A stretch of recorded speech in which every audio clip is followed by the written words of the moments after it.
Good morning and welcome. Thank you, OC Realtors, for the invitation to join you this morning, share about what Orange County United Way and United to End Homelessness are doing about homelessness, helping you to understand more about what's happening in your community over the next hour and a half or so. Look forward to sharing information about what's happening here in the county for your information, but also so that you know how you can get involved and help. I've always been impressed with the realtors that I know, how much they care about the communities that they serve. And the more information that you have about what's happening in Orange County, the better that you're prepared to help people as they're finding their place to belong in Orange County. And you just have a very unique perspective on the cities and neighborhoods and all the different components that come together to make this a great place to live. I want to thank Tiffany Wood, one of our board members who helped to arrange this. Elsie Sanchez for all of their work behind the scenes as well. We're going to have a kind of a quick commercial about Orange County United Way, and then we're going to dive right in. So as anyone who may be trickling in, we'll get them caught up as well. And glad that you're spending this rainy day with us.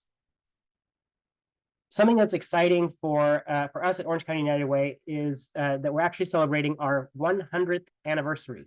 That for 100 years, we've been serving our community. And if this is a celebration that you would like to be a part of, encourage you to visit unitedwayoc.org/journey-to-100. We're trying to recap our total history here in Orange County, ways that we've been of service and the relationships that we've made. So we'd love to see you participate in any of that.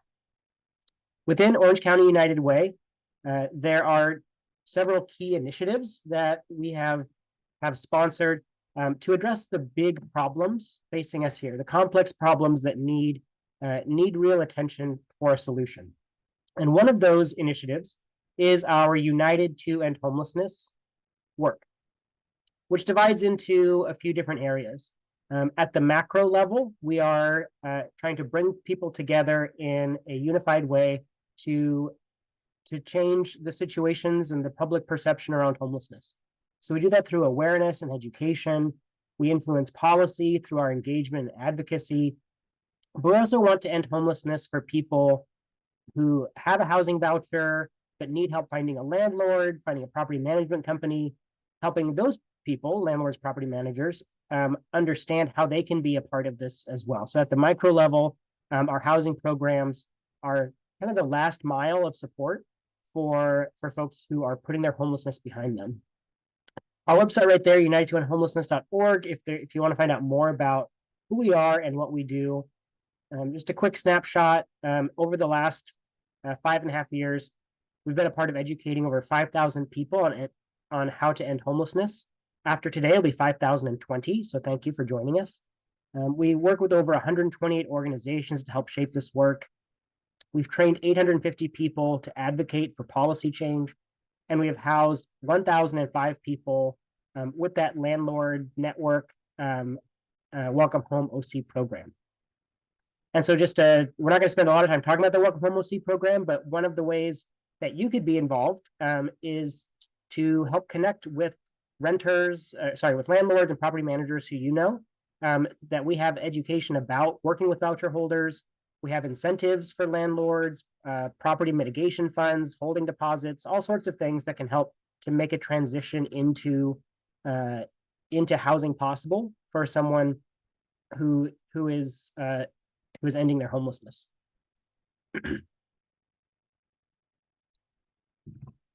So why are we here this morning? Why are we talking about homelessness? We look to a public opinion poll that came out from UCI last year. When asked Orange County residents the most pressing issues to them, by and large, the things that they said were homelessness and housing. And we know those two things go together significantly.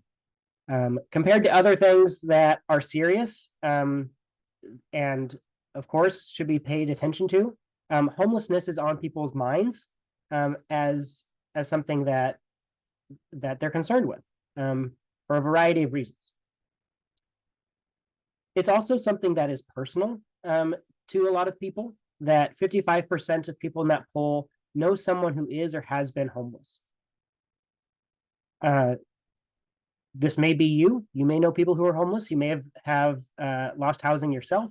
You may have people close to you who have been unhoused. Homelessness is not just some abstract thing that happens in other places like San Francisco or Los Angeles. Orange County is something that happens here, or sorry, homelessness is something that happens here in Orange County as well.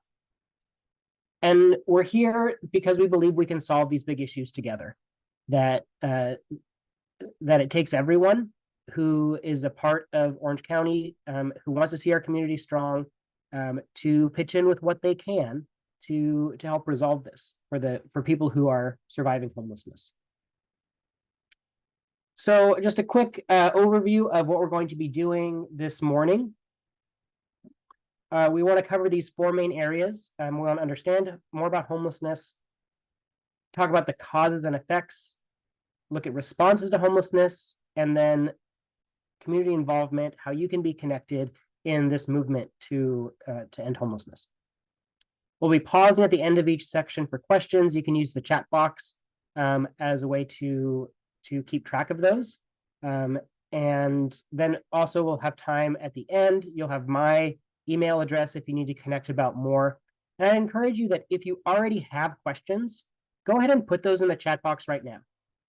That way they're not sitting on your brain. It might be that we address them in the regular presentation, but if we don't, we can make sure that we make time for that. So if you already have a question, put that in the chat to make sure that we see it there as we continue on. In the chat box, you can put that question to everyone, or you can just send it to hosts or panelists, and we'll see that as well. All right, so let's dive in to understanding more about homelessness. And again, thank you everyone for joining us, making the time on this rainy day to learn more about folks in our community and things that they are dealing with. So when we're talking about homelessness, we want to make sure that we are using terminology, definitions in a similar way. A lot of us have an idea about who the homeless are, kind of this generalized other. There can be a lot of stereotype or bias that ties into that, which is why we want at the very outset to drill down and be specific about our language. That when we are talking about people who are unhoused, people who are homeless, those descriptions matter. And so the terminology that we'll be relying on through this presentation is what comes from the Department of Housing and Urban Development, a federal department that has the main task of addressing homelessness. And so they have a few different categories. One would be at risk of homelessness. These are folks who may be in economic situations that are precarious. They may have eviction notices, things like that. Then we have, when you fall below this red line here, being unhoused. This is the block of folks who very simply, very literally do not have a place to sleep at night. And not having a place to sleep at night is what qualifies someone as homeless. That they may be staying in their car, in a park, at an emergency shelter. They are not staying in a home. Further bracketed beneath this is what's termed chronic homelessness. This would be someone who is unhoused and also has a disability, and they've been unhoused for a year or more. That terminology is important. We'll come back to that later. It helps us understand how we respond to different groups of people who have different needs. We want to distinguish this housing and urban development definition from our Department of Education definition. What they consider homeless include students who are housing insecure. So this may be that they are living in motels or in a doubled up situation, tripled up apartment situation, as well as students who are unhoused. In a place like Orange County, this housing insecurity is a major issue. and we spend the time to differentiate this terminology, because the number of housing insecure people can be so much higher than folks who are literally sleeping outside. And so the way that we approach that is important. To understand homelessness here in California, before we drill down into Orange County, a tremendous study came out last year from UC San Francisco, doing interviews with people throughout the state. The quantifiable number of folks who are homeless here in California, 171,000 people, represents about 30% of the national total, compared to 12% of the population. So we have 12% of our national population, 30% of folks experiencing homelessness outsized. 90% of those people were living in California prior to losing their housing. This really deflates a myth that people are migrating to California from other places. People who are homeless in other places are migrating here for the weather or for policies. That folks who are unhoused here are from here. 75% of folks are in the same county that they previously resided in, meaning that they had a permanent address there. They had housing in the county that they were. So not major migration happening. San Francisco, Los Angeles, San Diego. Most people stay where they are. In Orange County, those trends are similar. 77% report that their last permanent address was here in Orange County. So it's not a wave of folks coming from Los Angeles. 97% report spending the most of their time here. 57% have family here, 62% went to school here, 80% have worked here or are working here. And so folks who are homeless in Orange County, again, belong to Orange County. It is not someone else's problem that we're trying to address. One of the reasons why our general understanding about homelessness can seem a little skewed is because a lot of our news about homelessness is coming from Los Angeles. That's where we have, that's where our broadcast news is coming out of. The mayor has had an incredible focus on homelessness, and so we've heard a lot more about it. But the dynamics that we're addressing in Los Angeles different than the dynamics here in Orange County. Even if some of these trends, like people staying in a local place, are the same. To look at the scope of homelessness, there's different ways that we try to quantify. Each method of surveying has its limitations, which is why comparing data can be difficult. The most visible method that we use, what's been most consistent, is the point in time count. That's a physical, visual count of the county to see who is staying outside, to try and survey people as much as possible.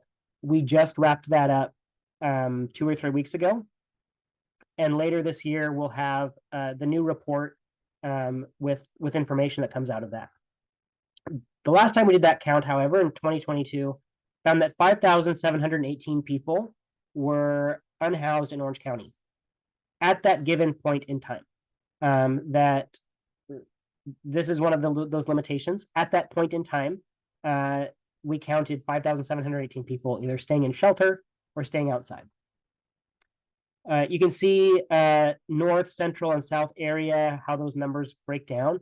That runs pretty close to our general population distribution, north, central, and south. And then you see in the colored circles different subsets of that count. Folks who we want to pay special attention to because their needs can be unique. And so we want to make sure that through that count, we're understanding not just our total number, but who are the people that are experiencing homelessness. That count in 2022 represented a 16% decrease from 2019. We're not sure how the number will be in 2024. But at least from 2019 to 2022, seeing that decrease in comparison to other parts of California. Los Angeles saw a slight increase. San Jose and Oakland, larger increases. San Diego, an increase. San Francisco, mixed results. There are lots of ways to try and interpret data, but one of them, regardless of the number, whether the number goes up or down this year, is that this is a fluid situation. And it is something that can be influenced and improved. It is not, homelessness is not some issue that we are always going to have and will always be out of control. But through deliberate, intentional, strategic work, we are able to see decrease and improvement. All right, I'm going to pause right there because I know we talked a lot about numbers and things like that. Just pause for our Q&A. If there is anything that's already come out to you in there. I see a comment here from Jeff. Let me read through this really quick.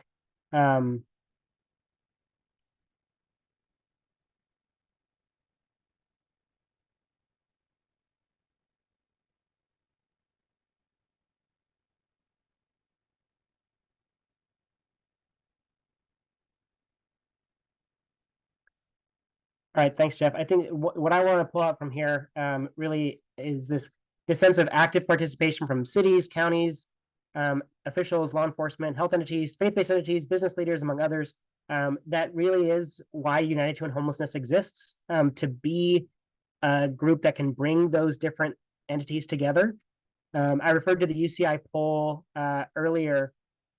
One of the questions that they asked in that poll was, who do you think is responsible for addressing homelessness? And the major response there were the Board of Supervisors and local elected officials. And so that has been a piece of information to take back to those folks, to our supervisors and elected officials, because there can be a lot of finger pointing that it's somebody else's problem. And that totally misses the point that we are in this together and we can resolve these issues together. For the presentation today, we had to take out a few of our data points. One of them that kind of helps to make that point that this is an entire county issue and one that all of us can approach is to look at some of the perception that we have of homelessness being a problem for Santa Ana. And in our imagination, when we think about where does homelessness exist, where is it a problem, we think of Santa Ana. However, when we look at the data, when we analyze that on a per capita basis, for example, Santa Ana is 7th in the county. So there are 6 cities here, and they're distributed throughout the county, 6 cities who have higher rates of homelessness and unsheltered homelessness than Santa Ana. But that's not generally how we think about this issue. We've located it in a particular place that allows us to, that bias allows us to kind of contain it. And so that's, again, where we're looking at the information and seeing how do we do this together, not just for Costa Mesa, but how do we share the things that work with each other? Because this is an issue that affects all 34 of our cities. And for no city is going to solve this all on their own. It takes that combined effort together. But Jeff, thank you for sharing that information. Thank you for your participation in that Costa Mesa task force, and happy to chat more offline. If there are more questions, feel free to use this chat. You can kind of see how the information is, how the timing is going to break out. So you don't need to hold on to your question for too long, but make sure to use that chat, and you'll have my email at the end of the presentation as well. Elsie and Tiffany also have my information if you need to get a hold of me and somehow forgot.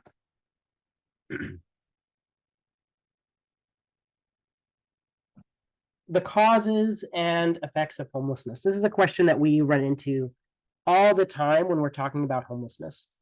People want to understand what is happening in people's lives that lead to them experiencing something that they would not have planned, that we may not understand. What are the things that got people into that situation?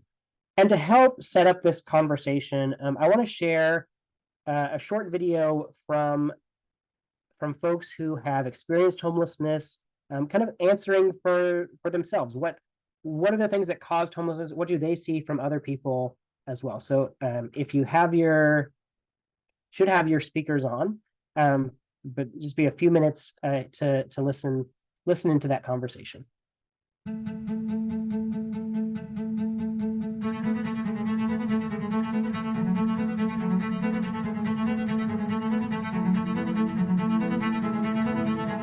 I believe now we're asking the wrong questions about homelessness. And by asking the wrong questions, you get the wrong answers. The greatest knowledge about the homeless comes from the homeless. To try to solve a problem without involving those who have lived it is totally irrational. I mean, there's just so many stories out there. If you get to know the person before.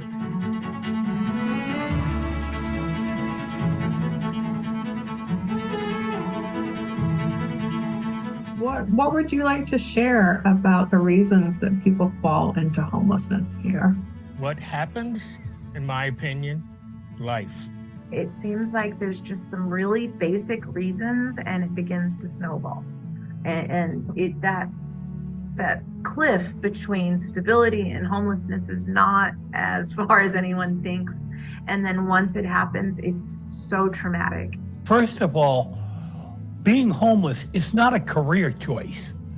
Nobody plans on becoming homeless. You don't go to school and get a degree on how to live on the streets. Honestly, the causes of being homelessness is just average job loss, apartment loss.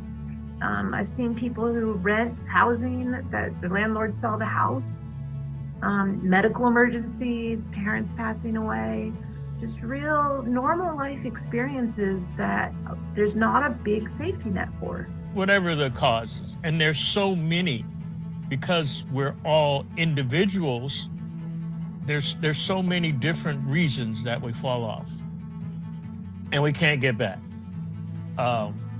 So we wind up living on the street.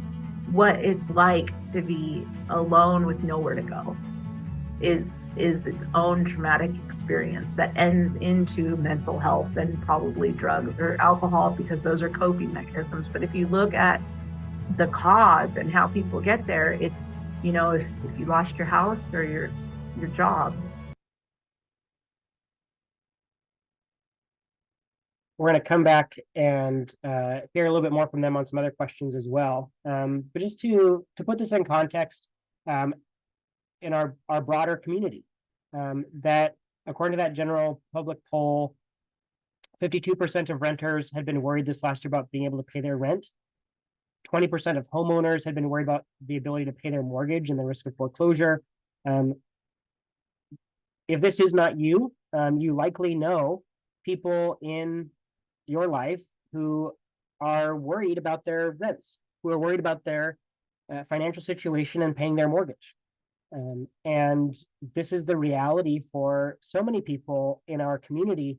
And like they talk about, really those economic factors being the things that start that snowball effect toward homelessness. I probably don't need to spend a lot of time explaining that Orange County is an expensive place to live. What is considered fair for a 2-bedroom apartment is just over $2,500 per month. So in order to afford that, someone would need to be making $101,000 per year, $48 per hour, or 3.2 full-time jobs at minimum wage. This is something that I'm sure you see in your field as you have people trying to save up towards a down payment, that there are people who would benefit from from home ownership that can never quite make it to where they need to be to afford that, because so much of their income is going towards rent. To look over the last 20 years in California, this orange line represents the percentage change in rent, 36% increase there, while renter wages have only gone up by 6%. And so the gap between here is how represents the vulnerability that people have towards losing their housing for economic reasons, but also the barriers that people have to regaining housing once they are in a position to, that it is costing so much more for rent. Beyond economic reasons, when we survey people in Orange County about what are the things that contributed towards your homelessness, they share, both men and women, the majority is related to lack of affordable housing and job loss, these economic reasons. Women also report 21% that domestic violence is a contributing factor. Only 5% convey something related to drugs or alcohol. For men, 22% talk about family issues or health issues that contribute towards their homelessness, and then 21% issues related to reentry from jail or prison, drugs, or mental health issues. So on one hand, it is multifaceted. Everyone's situation is unique, but we know that the driving force behind homelessness is economic. And that snowball effect is what leads people to a situation that's no longer tenable. To try and understand the coping mechanisms that one of the people in our video discussed, the things that we associate with homelessness: mental health issues, drug use, alcohol abuse. Those types of things are often a response to the trauma of losing your housing and the trauma of trying to survive on the streets. They are not the underlying causes. And so to try and fix those things are not the full solution to homelessness. And in our next section, we'll talk a little bit more about those responses. But want to pause there just again, kind of for some Q&A. I see a few comments here in the chat. Glenn talks about the market effects of how people are purchasing. How people are purchasing multifamily units and raising the rents there. And you talk about the Board of Supervisors. Are we in touch with Katrina Foley? Yes, she's been a part of our initiative. We had an event last month, the State of Homelessness, that featured her and Chairman Wagner, kind of sharing about their efforts in homelessness during the last year. And I know I know she's been pretty well connected. Her office has been pretty well connected on what they can be doing to help address homelessness. Thank you for mentioning her.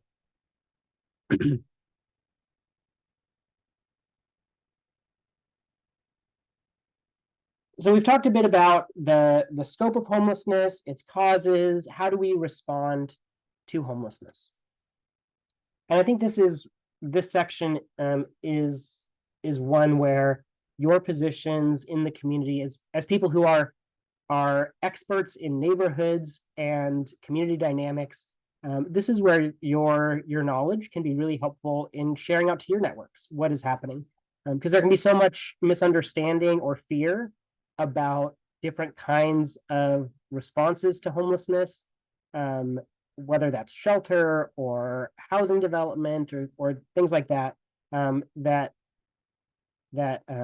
for you to have a clear understanding can help to reduce some of that panic and address some of those misconceptions or stereotypes, to change the conversation about homelessness and housing in wherever you may find yourself.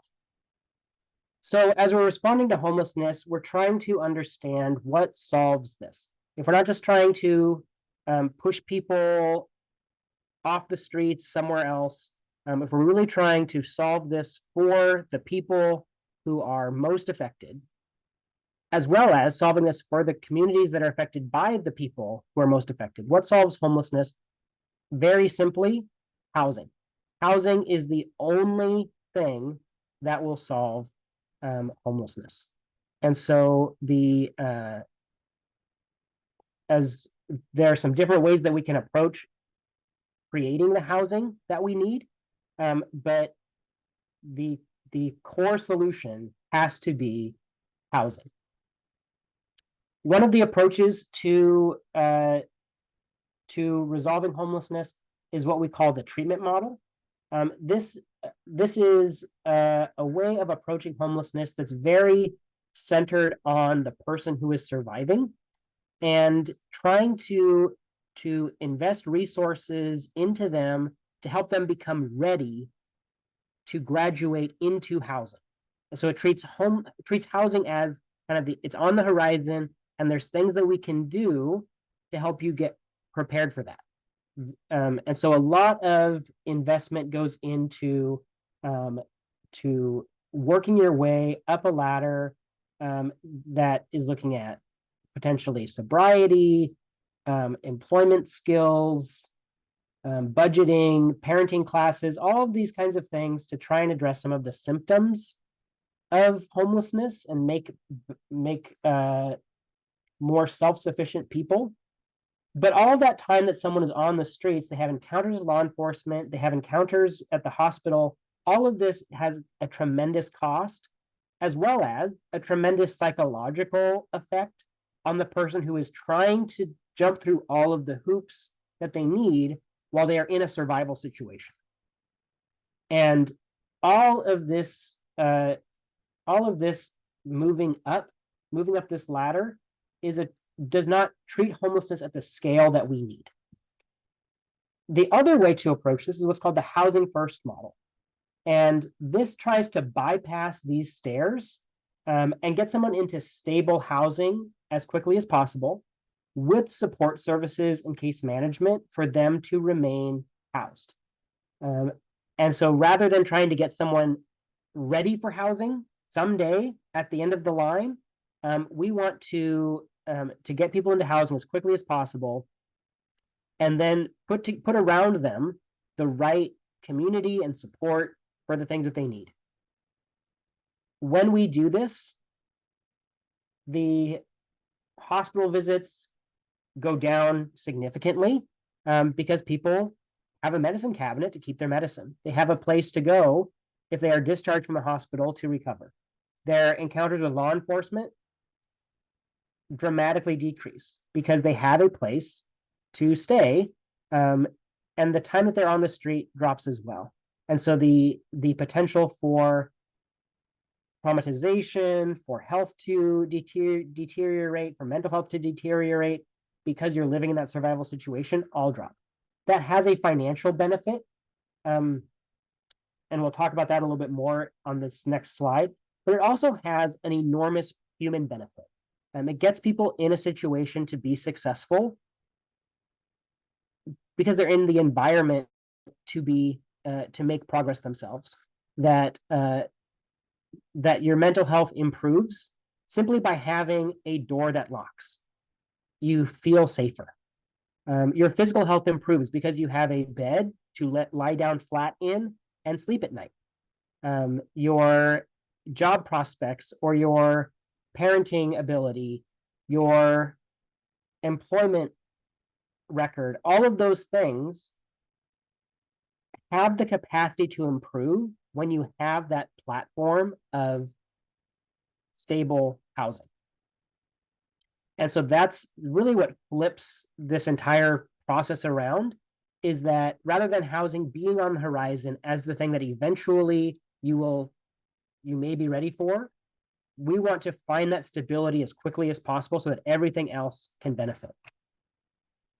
When we look at this at a systems level, comparing the cost of this, because of course, sounds great. What does it cost? We're already spending tremendous amounts of money on the status quo. This is data from a report in 2017, before we were really invested in a housing first strategy, that for someone who is unsheltered and chronically homeless, that they have a disability, they've been unhoused for a year or more, we were spending as a community over $100,000 per person per year just to have no results to show. That's law enforcement encounters, health encounters for that person. To get that person into shelter drops that cost to $58,000, but housing is even better, down to $51,000 per person. For someone who is not chronically homeless, so they probably have fewer health needs, still $42,000 per year. To get that person housed can drop all the way down to just $9,000. This has a community benefit for us in being able to invest those public funds elsewhere to improve roads and to offer more programs to the community and do all of the things that make Orange County a tremendous place to live. This is where that money is being spent, primarily by cities, $120 million per year to manage the status quo. Hospitals providing medical care, 62 million from the county, only 35 million to housing agencies doing the kinds of things that lead to housing,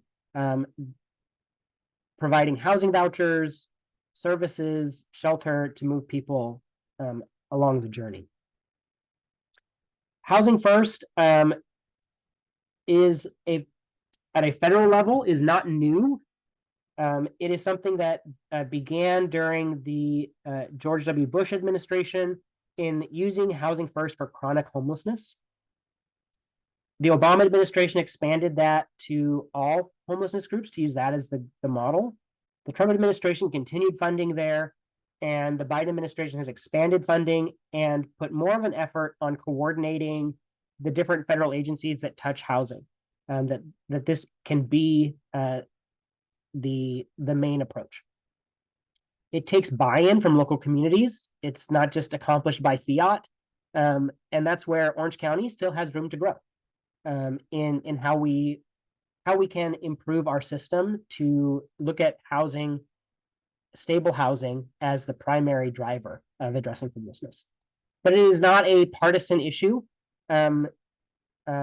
Homelessness, especially in the last few years, has become a bit of a wedge.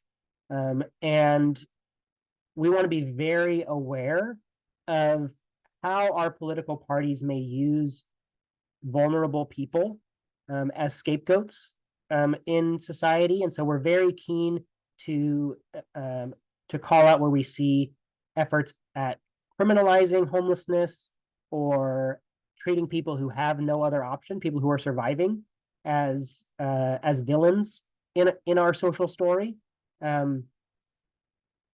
Housing First is still the answer to that, and not something that is a solely partisan approach. Our United to End Homelessness work as well is bipartisan, because addressing homelessness, solving homelessness, benefits our entire community, regardless of our political priorities. It helps everyone enjoy our social life. So just to summarize the differences between these two approaches, the treatment model is seeking to address personal limitations. It's helping someone become housing ready. We've done that here in Orange County for decades. We've had, you're probably familiar with local transitional shelter programs that can help people, provide temporary housing, life skills classes, and things like that to get back on their feet. Our Housing First model, it's prioritizing stable housing alongside personal stabilization. And the aim of this really is thriving. That it's looking at each person to understand it's not housing only, but it's housing first, and then what do you need to live your life in community better? So let's look at a few different responses that we have. We want to distinguish between shelter and housing here. When we think about emergency shelter, in your mind, you probably see something like this image: a large room with beds. The goal of this kind of shelter is safety and survival. And we think about, when we think about shelter here, I think of how when we've had fires in Northern California and people are displaced from their homes, you may go to the high school gym for a cot and meals, and it's meant to be a gathering place for folks who are in some kind of crisis. In that forest fire situation, none of us would look at that and say, well, you made it to the high school gym, you're fine, we're done. We all recognize that staying in the high school gym and staying on cots is a temporary solution until housing is available. And that when housing is available, it has to be done with priority and urgency, because staying in shelter is supposed to be temporary. One of the dangers that we face here in Orange County is treating emergency shelter like we've accomplished the goal. People are off the streets, we don't see them, they're in a place, we're done. One of the challenges with this is that it makes it very difficult for any community to be that, to have that emergency shelter, because there's not the housing for them to go to as the next step. And so the reluctance of our communities to have shelter really comes from this misconception we have that shelter is the solution. Shelter is a step along the journey, because housing is the solution. One step over from emergency shelter is transitional shelter. This is temporary housing, temporary support services. The goal here really is stability. One group that does really well with this kind of response are people who have survived domestic violence. To have a safe place to stay while they regain a sense of self, invest in the psychological work, relational work, emotional work of healing, and then to move from that place into their own housing. So housing is still the goal as soon as possible, but this temporary shelter space can be helpful. We distinguish these shelter types from our housing types, because housing is what ends homelessness for us.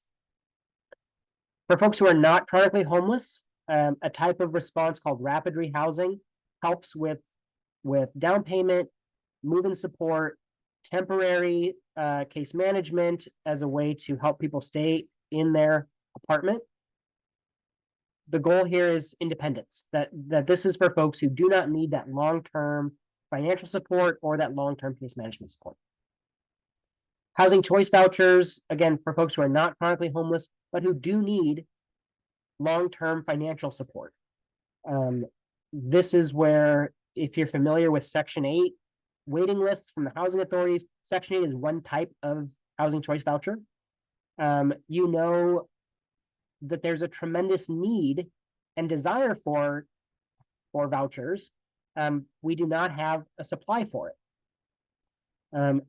So to harken back to the slides about housing instability and affordability, the number of people who would benefit from financial assistance to afford to live in Orange County is what creates so many people who are vulnerable to homelessness.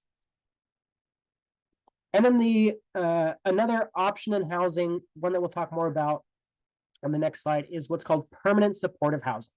This is a unique type of approach to addressing homelessness for people who are chronically homeless, that they have a disability, they've been homeless for a year or more. They're going to need long-term and consistent support, and they're going to need long-term financial support.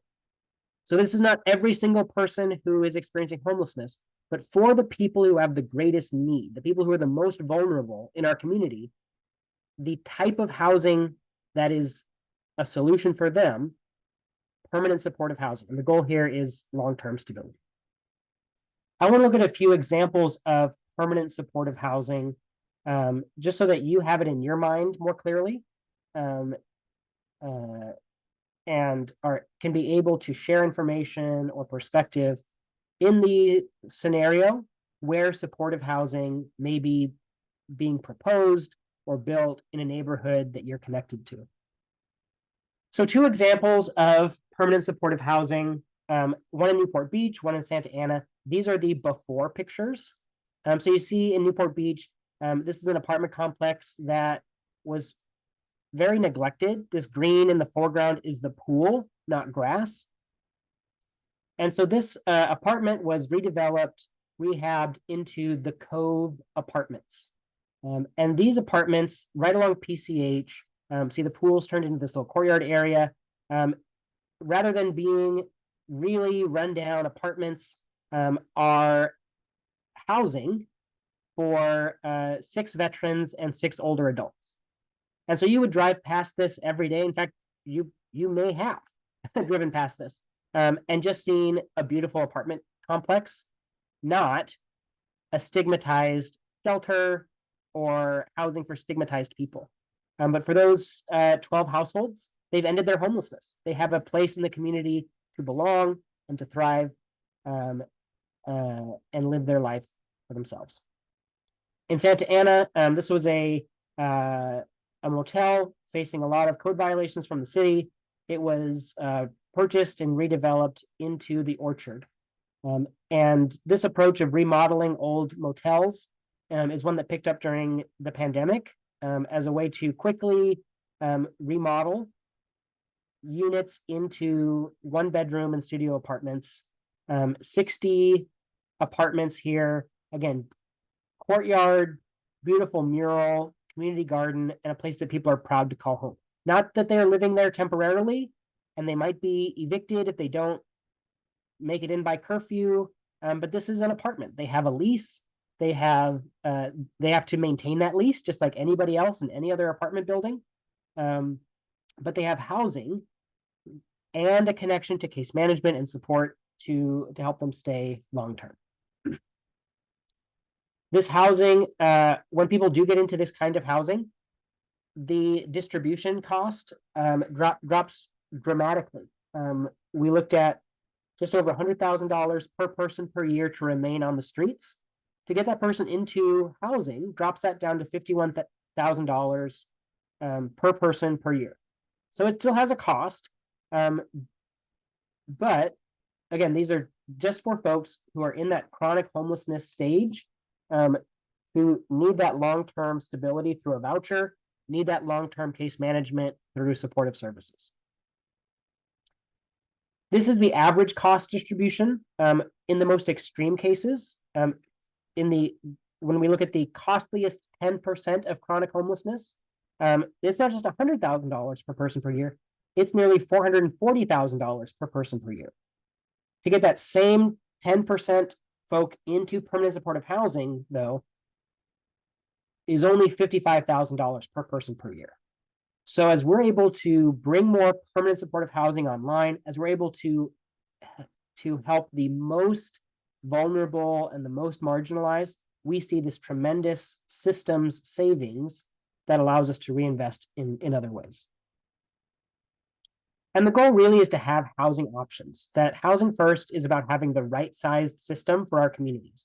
In 34 different cities of different sizes, different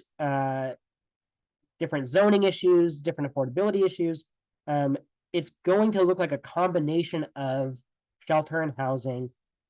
But the key is that we have a shared vision about what we're trying to accomplish. We're trying to end homelessness, not just manage it or move it around, but to effectively end it.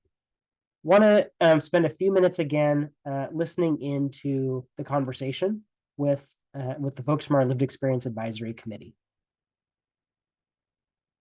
What was it like trying to navigate the systems that are in place?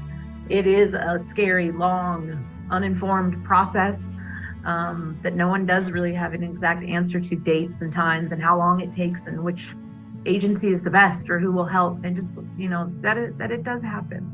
They sign you up and they tell you, okay, if you fit the qualifications, will refer you to a shelter. Key word here, refer. And refer means to me or anyone on the street is, I have no control on whether they accept you or not. So it's daunting when you're looking at a problem that is such a mountain and you don't know how to chip away at it. And it really is difficult when you don't have access to a computer for email, or a phone for a phone call, or an address for mail. And you're looking at starting a process, and in most places aren't walk-up. So you're like, how can I facilitate getting help for myself? I prefer housing, to try to navigate somebody into housing, as opposed to shelter is just a stopgap measure to keep people alive until you can get them housed. Homeless people are not dumb. They're not stupid. They're not even under the influence. They can understand rejection when they see it or hear it. The opinion, I'd never really felt prejudice until I was in that position, when people look at you and it was the first time, we don't let people like you use the bathroom. We don't let people like you come in here and get food or eat. And it was just a changing feeling when you're like, why? Oh, I'm homeless. We don't like those kind of people. And when we go out and say that they're service resistant, what they're resistant is being enclosed and controlled. Not so much locked door, but being told when you can eat, what you can eat, when you can shower, when you can go wherever you need to go. You have to go on someone else's schedule, not your own. I would definitely say that there's more barriers than there is opportunity, and that it can be very disheartening to want to experience that and then have to get through so many obstacles and so many, difficulties in that process. And the process is a long process, and you have to be really willing to trust the system, trust the process, and see how it's going to work out without any huge promises and the hope of how it's going to work out. Housing ends homelessness, but shelters, we're trying to move people along the path till we get enough permanent supportive housing. So what is the issue? We just don't have enough housing, especially here in Orange County, to get everybody who's willing to get off the streets housed.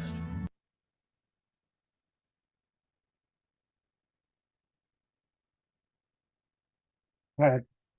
And look to the chat again for some questions. Just again, hearing perspective from folks about what it's like to try and be in and out of shelter, trying to find housing. So difficult in there.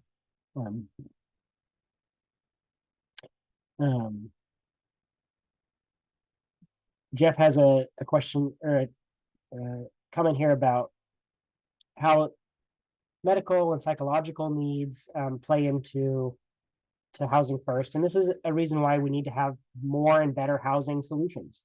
That if someone is in shelter, you don't have control. Like you mentioned in the video, you don't have control over so many things when you stay in shelter. When you can come, when you can go, what you eat, what you can't bring with you, when you're going to use the bathroom, all of it, you don't have control over who else is staying in there with you and your own safety. And at the same time, for people who have significant medical needs, mental health needs, emergency shelters are not equipped to provide the kind of support and care for those folks, which is why housing is so important. We know that people with mental health issues are thriving in their own apartments. Not just folks who have been unhoused, but all of us. People on this call, people who who are addressing their mental health challenges because they have safe and stable housing. People who are addressing their substance use issues because they have stable housing. People on this call, people who you know in your life. That housing is that basic building block that makes all of this possible.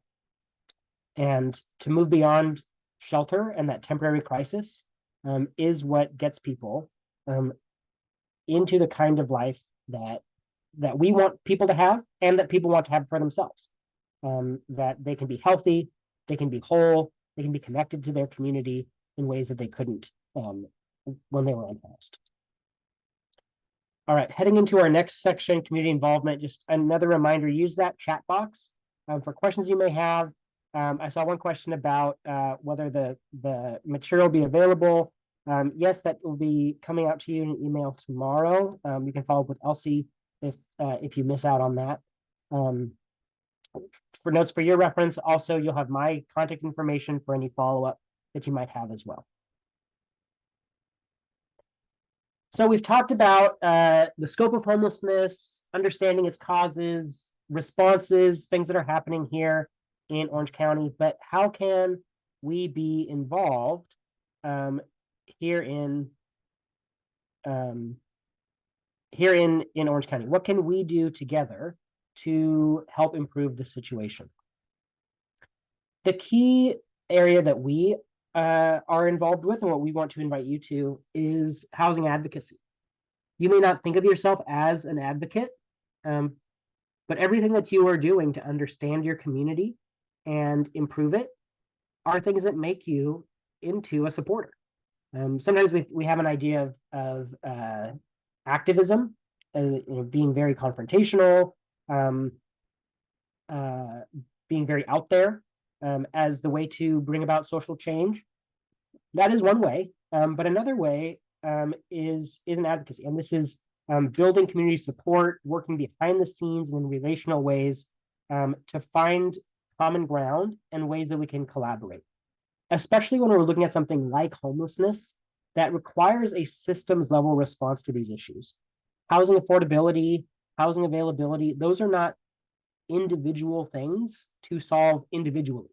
But it takes a coordinated effort of people working together with what they have available to them to make this possible. Three main types of advocacy that we help to support. One is decision-based. When there is a housing development that's being proposed in a city, that we want to provide information to elected officials and civic leaders.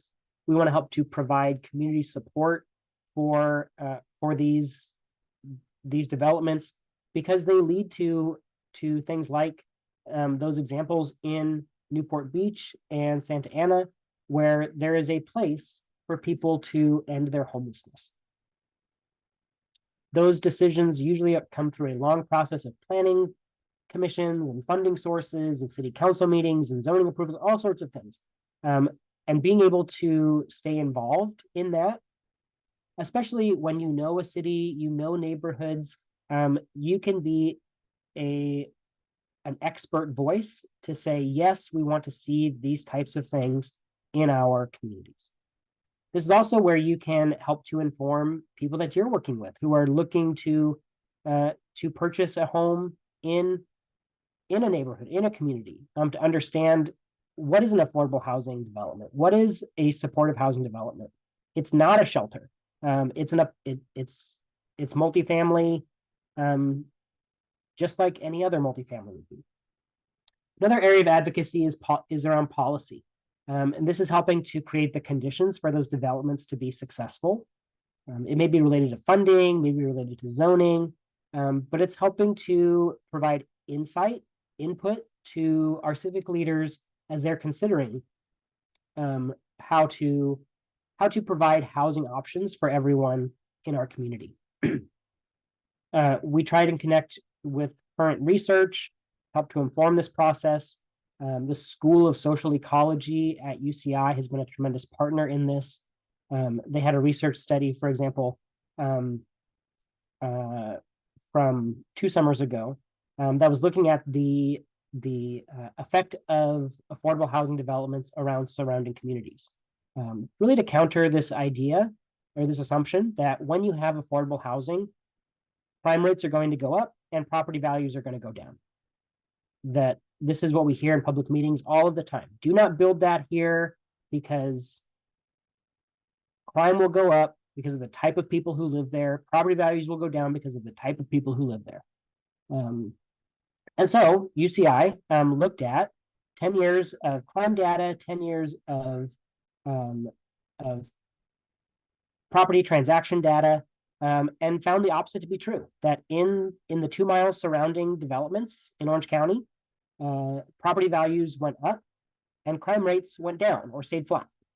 And so that kind of information we're trying to bring to these policy discussions to help counter some of the strong emotions that people have about their fears around housing.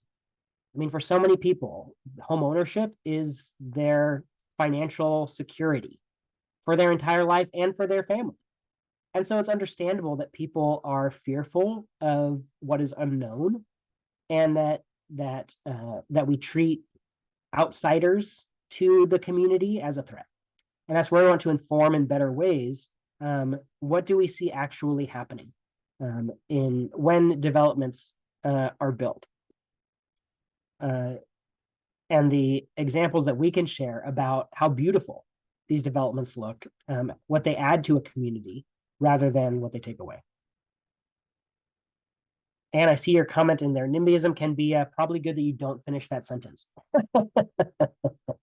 Yeah, that NIMBYism, not in my backyard, is a major barrier to elected officials feeling like they can invest in resources like this and housing issues. The third type is issue-based. And this really comes down to changing the conversation we have about homelessness, helping to educate and inform people and move beyond the stigma, bias, stereotypes about people who are unhoused.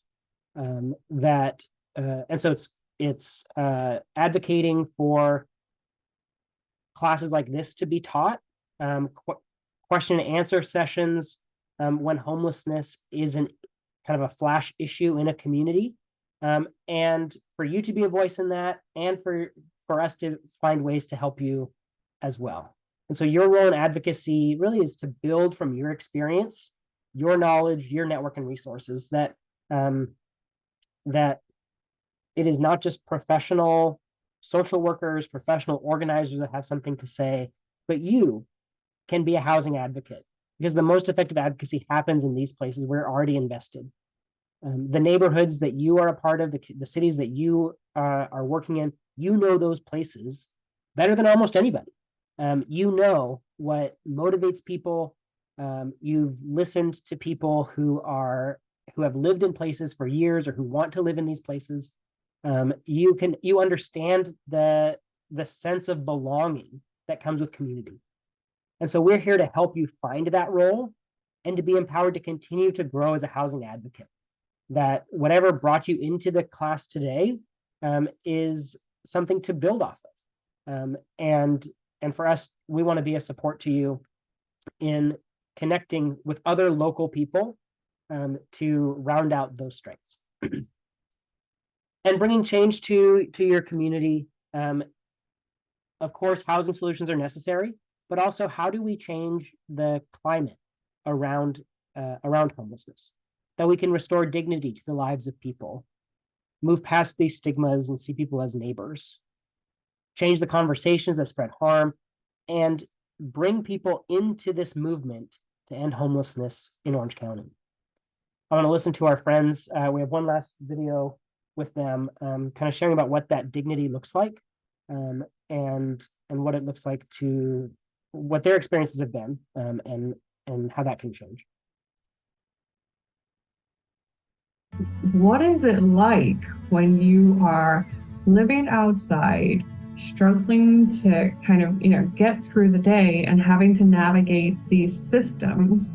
But if you look at the causes and not the effects of what the street does, is I think a significant part of the stigmatization of what it looks like to be homeless. What society has decided, that once you fall off that path and you're on the street or you're headed toward the street, that you must fit a certain profile. You don't feel a prejudice that you feel when you begin to get stigmatized as vagrant or homeless, unwilling, uncooperative? Our self-preservation instincts keep us from believing everything everybody says.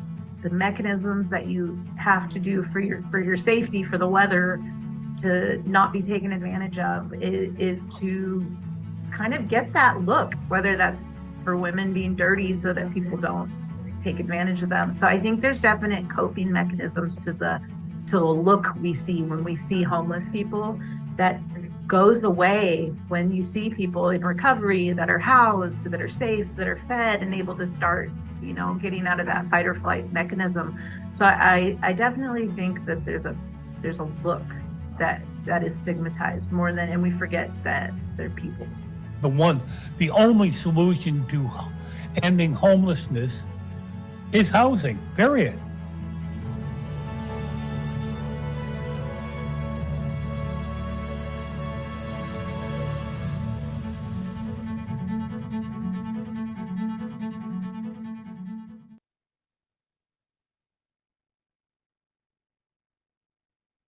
So we've covered a lot of material in the last hour or so.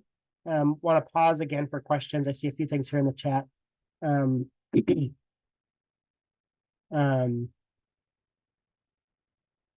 Jeff talks about one solution are churches providing housing. One of the things that came through in the legislature last year, Senate Bill 4, made it easier for religious properties to rezone into affordable housing.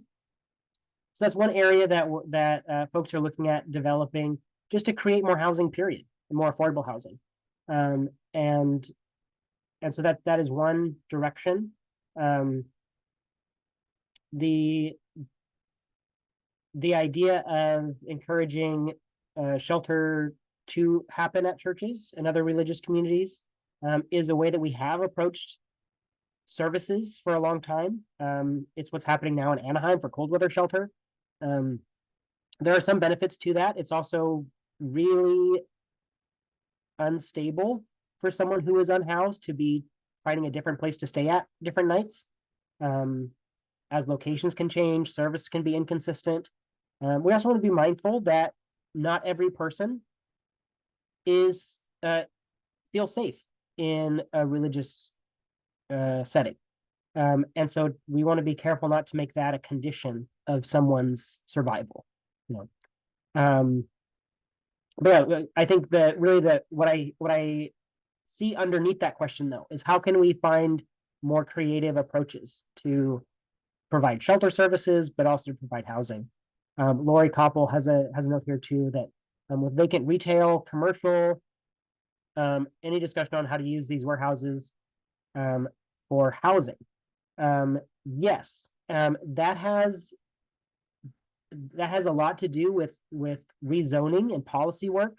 If you're familiar with housing elements at all, there's a lot of work that goes into identifying what are potential sites to provide enough housing for our cities. And so looking at vacant commercial is one of those ways. How do we right size our needs for offices in a hybrid environment? This is not an easy thing to do. With rezoning and also the purchase and development and all of that, it's a long-term process to do that. But it's, again, those creative solutions that we want to find to bring more housing on board. One supportive housing development that I really love because of its creativity is in San Juan Capistrano. They're in construction right now. I think they're planning to open up in the fall. But the approach that they have, the creativity, was to tear down City Hall and build apartments in its place, along with a contemporary, brand new City Hall facility. And so that city was able to find land literally under their feet to use for housing. It's going to be 48 apartments for veterans and other folks who have survived homelessness, as well as that new city hall building. So there are options when we look. It's just a matter of bringing together the right people to influence that and see that solution all the way through.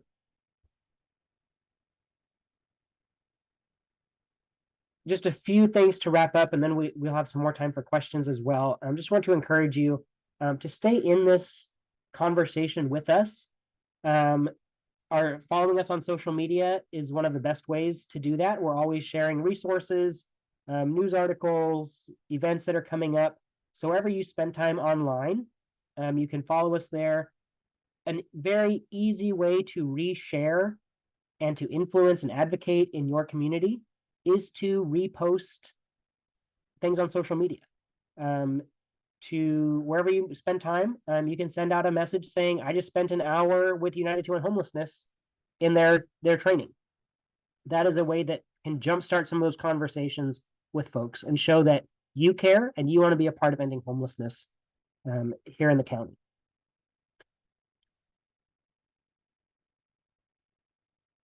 I'm going to leave my information up here as I see some more questions here in the chat box. This is my email address. You can get in touch with me if you have a follow-up question or anything that comes to mind. Also, you can help us out by scanning this QR code to give us some feedback on this training. We're always trying to update and improve it, make sure that it fits with our different audiences. I see a question here from Lori. Are there any specific companies specializing in commercial building conversions to housing? Yes, there's a handful of affordable housing developers that we work with to help on the community outreach and advocacy, and they are specialists in every kind of remodel and rehab into affordable housing and supportive housing. What's difficult about the commercial transition is always the zoning. And so there's usually not a lot that you can do until you get that zoning change in order to invest in the development plans, the architecture, and all of that. So it's a distinct process to follow that we're trying to do some more advocacy on the policy side, and especially with the housing elements, to try and streamline that. I know there's some legislation to help proposed to help streamline that too. Kelly Turbville, what accountability is provided that tax dollars, private funds are used to supply housing to the unhoused? The accountability that's in here works through what's called the continuum of care. It's an elected board that manages funding that comes through federal sources and state sources, and they help to coordinate all the moving pieces from outreach all the way up to supportive housing, everything in between, that set policies, manage data, oversee funding and funding applications. And one of the things that makes a huge difference in accountability and transparency is when we're focused on housing, because you have central locations that are coordinating the kinds of services that come. It is very difficult to get a picture of where money goes when you have dozens of different small shelter programs and dozens of different outreach programs, and we're helping a few people here with housing and a few people there with housing. Coordinating that effort with housing as the primary goal, because housing can be expensive, makes it so much easier to see where those funds are going. And at a policy level, state funding, federal funding, because so much of that is tied to housing first, that's where funds are going, is towards housing. And so it's much easier to keep track Jeff, office buildings have high levels of vacancy. Perhaps some of those we purchased below market and converted. Yes, it's something that, again, the zoning is going to be an issue there. But it's not something that we, as in folks who are trying to end homelessness, are working towards. The zoning, as well as now from the human side, it can be difficult to place housing in office environments, office parks, because you're removed from community life. So it's also kind of looking like, are there bus stops that run there? Where's the nearest grocery store? Things like that. So there are other human factors that go into where we try and place housing. And a question that we try and maintain in these kinds of strategic ideation modes, is it a place that you would want to live? And if it's not, how do we address that? To make sure that it's a place that isn't just housing and you're done, but it's a place of community where someone can thrive. But yes, office buildings are one of those areas to try and find how can we make the most use out of our real estate. Okay, another question here. Until find housing, what do we do to help on the street? Our role is in that advocacy and education space. We help to support other organizations that are doing the immediate outreach and assistance. I say that's our unique role because we don't want to take the place of other community groups that are very local, very specialized in serving a particular group of folks. The housing work that we do is in recruiting landlords and property managers, helping to support them to make units available to those organizations, the people that they serve. So housing is the sole mission, yes, because that's what allows our other nonprofit partners who have direct service happening to end homelessness as quickly as possible. Kelly, are tax credits available to investors if they rezone or provide housing?